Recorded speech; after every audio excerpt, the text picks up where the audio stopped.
మహబూబాబాద్ జిల్లా ప్రభుత్వ ఆసుపత్రి ముందు వైద్యులు సిబ్బంది ఆందోళన చేపట్టారు.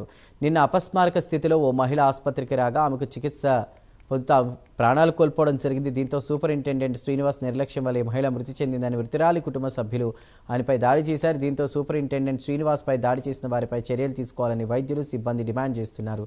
లేని పక్షంలో ఆసుపత్రిలో అత్యవసర సేవలు నిలిపివేస్తామని హెచ్చరించారు.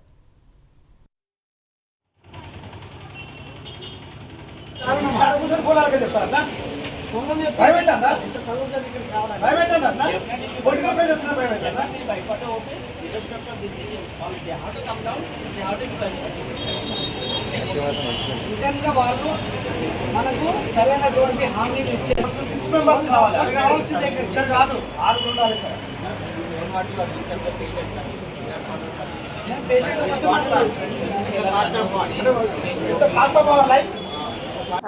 నిన్న జరిగిన సంఘటన ఒక పేషెంట్ ఆమె అపస్మారక స్థితిలో హాస్పిటల్కి వచ్చి అడ్మిట్ అయిన తర్వాత మా డాక్టర్లు ప్రయత్నం చేసినా సరే ఫలితం దక్కక ఆమె మరణించడం సంభవించింది. దీనికి మేము చాలా విచారిస్తున్నాం. Even though we have done our services, we could not revived the patient. But ఆ ఇష్యూని తీసుకొని డాక్టర్ ఏదో తప్పు చేశారు, డాక్టర్ ఫాల్ట్ చేశారు, నిర్లక్ష్యం చేశారు అని చెప్పి అక్కడ ఉన్న వాళ్ళని కొట్టడానికి, చంపటానికి కూడా ప్రయత్నం జరిగింది.